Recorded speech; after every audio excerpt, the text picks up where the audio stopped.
Today is October 6, 2024. Our compatriots all over the world, we greet you as we feel the drops of the rain because today is a sacred prophetic day.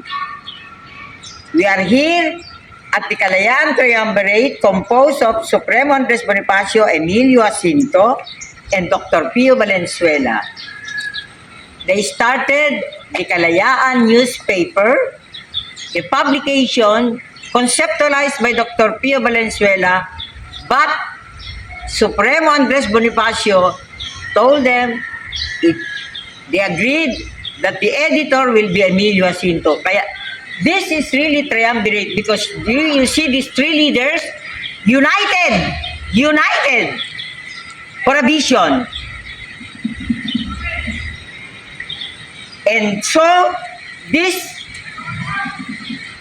is given to me by Delia Flor Cruz Roquero.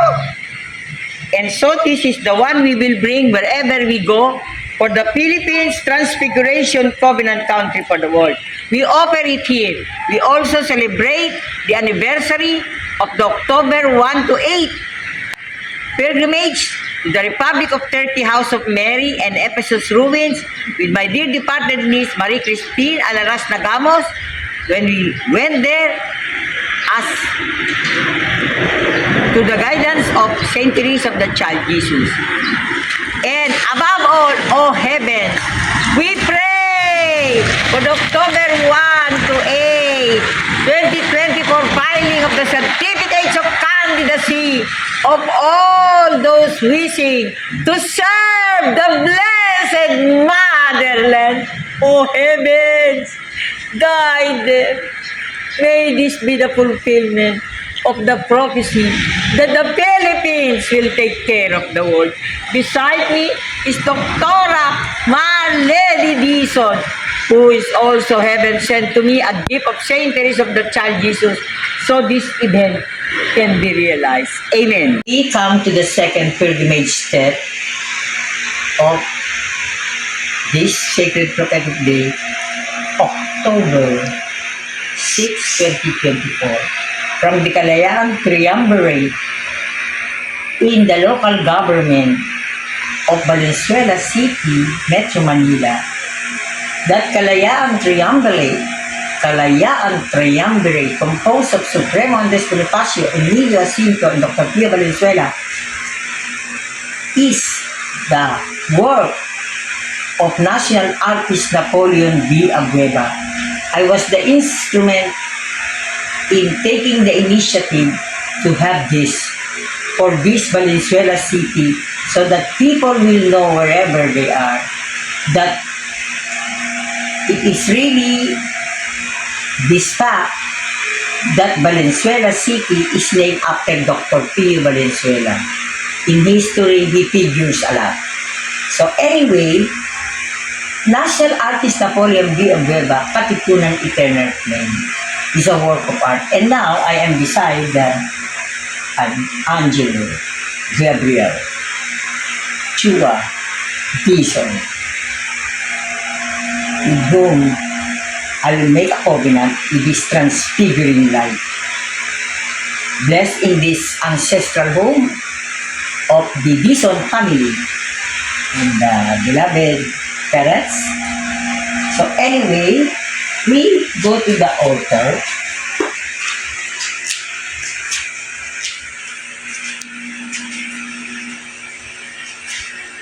Mama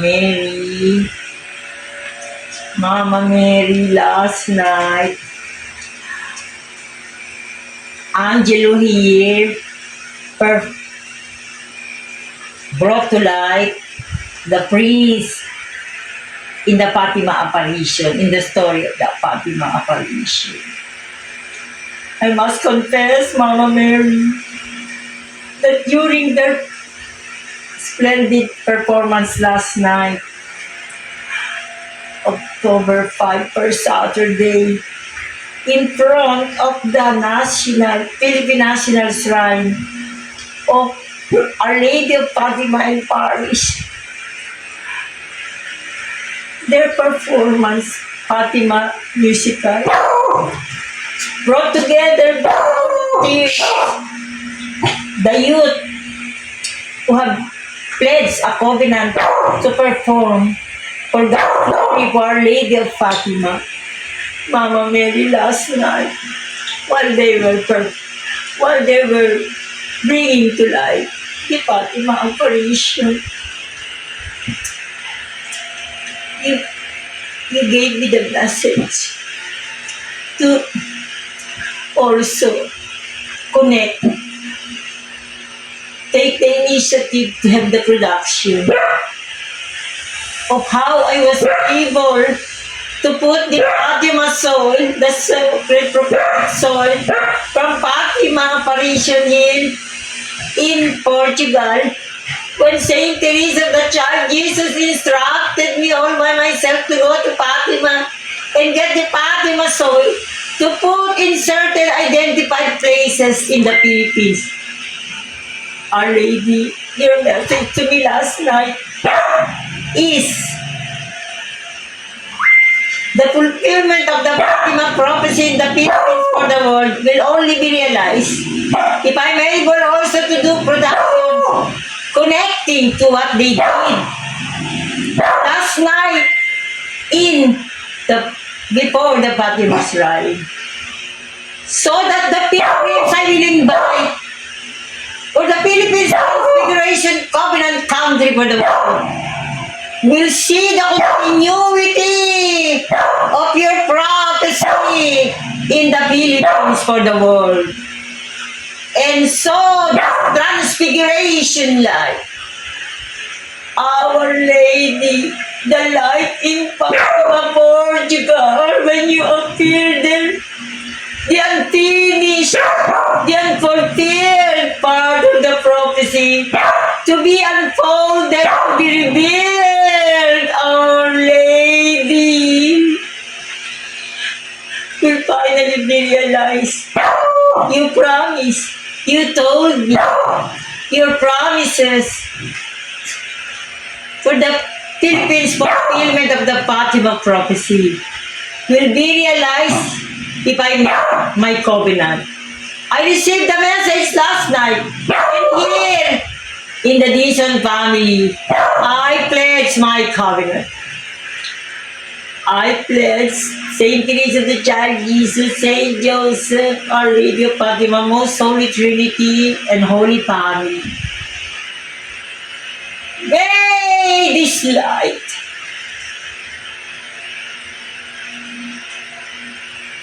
usher in the complete experience of pilgrims all over the world to come to the Philippines for the Philippines Transfiguration Covenant Country for the world. And now, the nation and the world are deeply, deeply grateful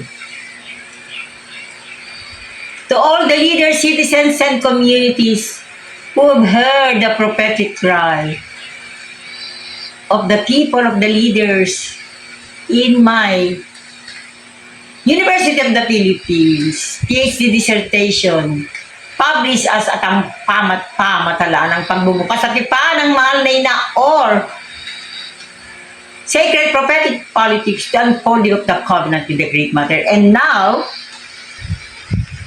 Saint Teresa of the Child Jesus, who called me to my Carmelite vocation, to the Philippine Carmel of Saint Joseph in Lucena City, Quezon Province. Today, we share with you the powerful experience, the overflowing graces. Saint Teresa of the Child Jesus is known for everything is grace, inspired by Apostle Saint Paul with the motto, to be all to all. I'm very grateful. Today, we were together with Dr. Marley Dizon. And now again, divine providence, destiny led us to this ancestral blessed home, a holy family. Because I told you, somehow, Saint Therese inspired me to tell her that her message, that's an image of her, be brought from home to home in our barangay, Barangay Tusi Project to Quezon City. Because her instruction, her message to me is, as we share the image, I already have an image of Saint Joseph. His message to me is, her image also will be brought. And now I said, I will still look, I will buy. But somehow, divine providence, because she's a gift of Saint Therese to me, as I proclaimed in the Kalayaan Triumvirate this morning. So again, she is the instrument of Saint Therese of the Child Jesus. She told me she has two images, one given to her on her birthday, and the other one she bought. So this really came from her. And so in the same way, Saint Therese of the Child Jesus gifted me through her intervention of the Interfaith Virgin of the Globe, Virgin most powerful, in Pennsylvania, USA.